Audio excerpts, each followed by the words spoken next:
Well, welcome everybody. Thank you so much for taking the extra time it takes to visit our website for the book, The Seasons of Our Grief. I can't tell you how much I appreciate you taking the time to do that. And what I thought I would do to reward you for your diligence in following me here is to give you a little bit of the backstory to how this book came to be. Now, one thing that needs to be said right out of the blocks is that this book, I started talking to my publisher, and that's Mike Clausen. He is a great guy, former pastor. He's the CEO of a company called Illumify, which allows me as an author to have the services that I could probably never afford, and just holding your hand and walking through it with you.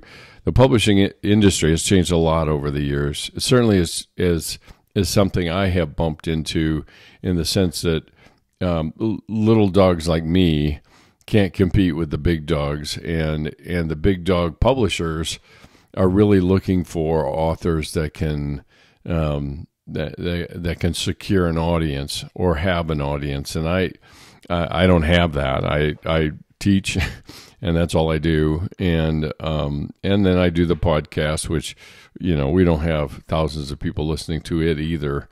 But it has taken me 3 years to put this book together.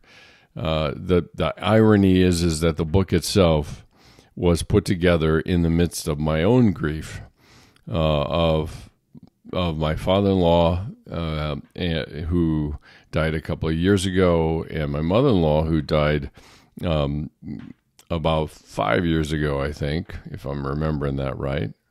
And then the pain of of the death of our golden retriever, family pet. He was 16 years old, which is ancient of days for a golden, and he was a pillar, and he loved our family, and he loved our kids. He grew up with them through their teenage years and everything else, and so good old Coda was a heartache that took me some time to get through. So it gave me, needless to say, it gave me plenty of material to even write this book. I will tell you, as part of this backstory about the Seasons of Our Grief, is that the original idea of this was formulated in 2009. And I was in this mode of seeing things that I experienced and things that people I loved were experiencing. And so I started sketching out a way to talk about it.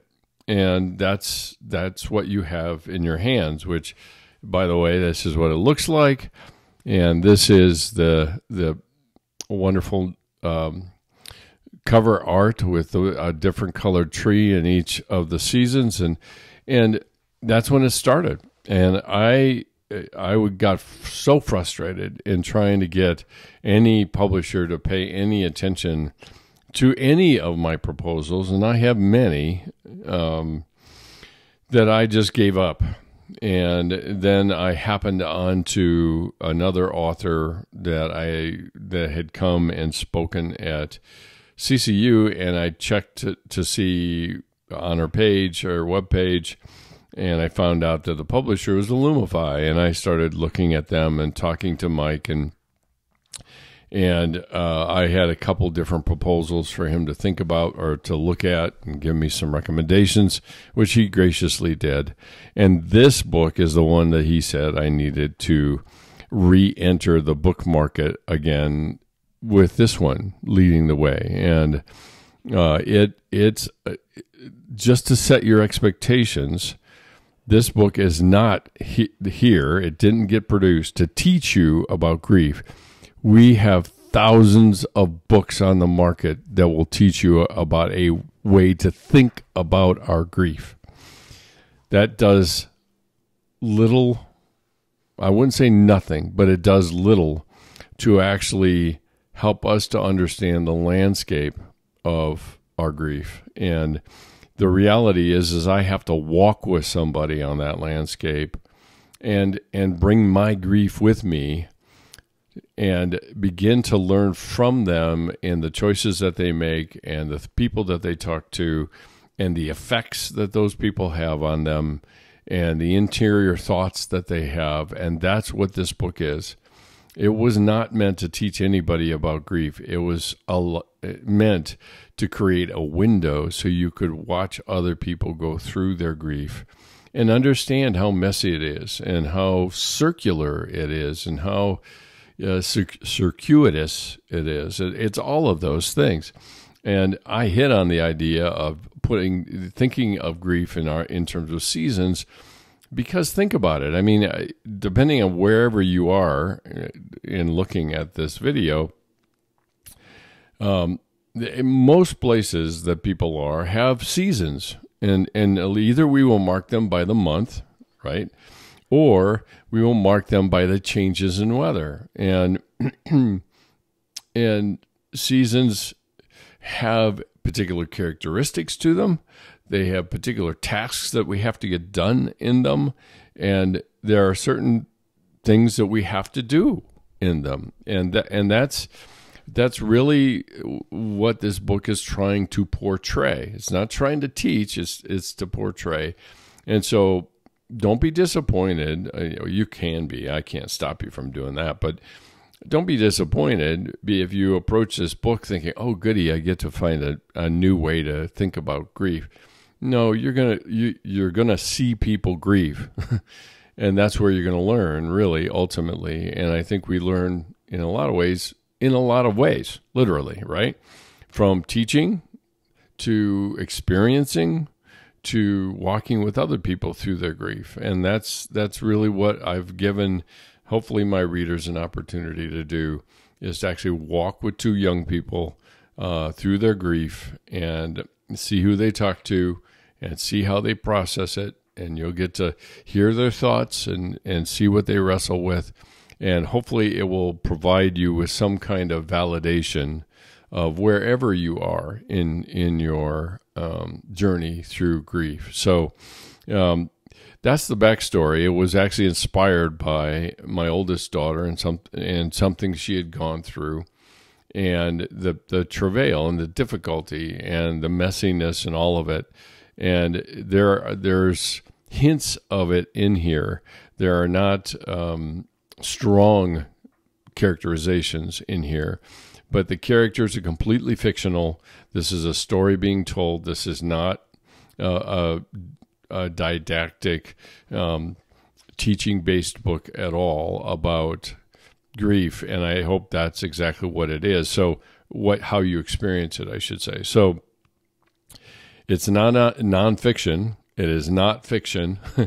And so hopefully we live in this delightful no man's land where very few people inhabit that allows us to learn and allows us to be humble and even a little careful in listening and reading these young people's stories, because it could be ours, and there's a lot of elements in them that probably are already our story. So anyway, that is the one installment of the backstory to the Seasons of Our Grief and how it came into being.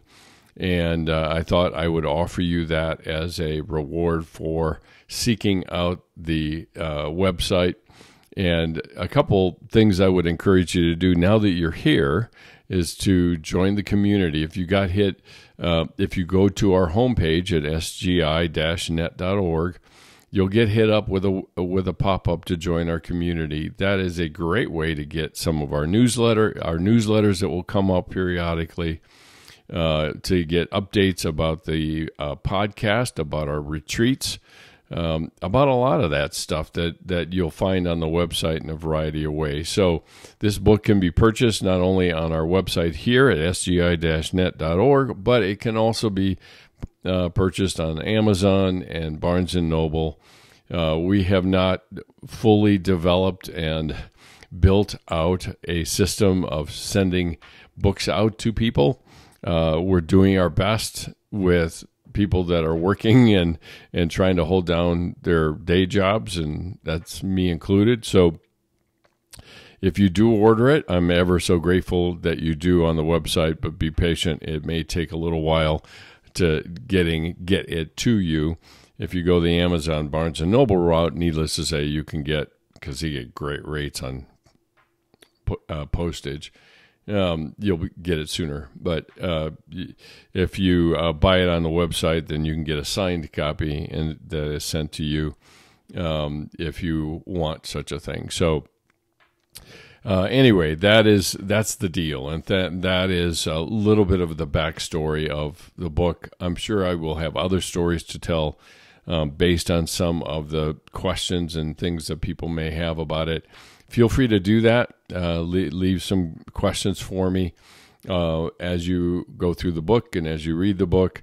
You can leave them. There's a contact form on the website to contact me and leave some questions. I can certainly tackle those as well. So that's it. Thanks so much for joining me. And at some point, I hope we meet and have the opportunity to talk and share a hug and encourage you on your journey through grief.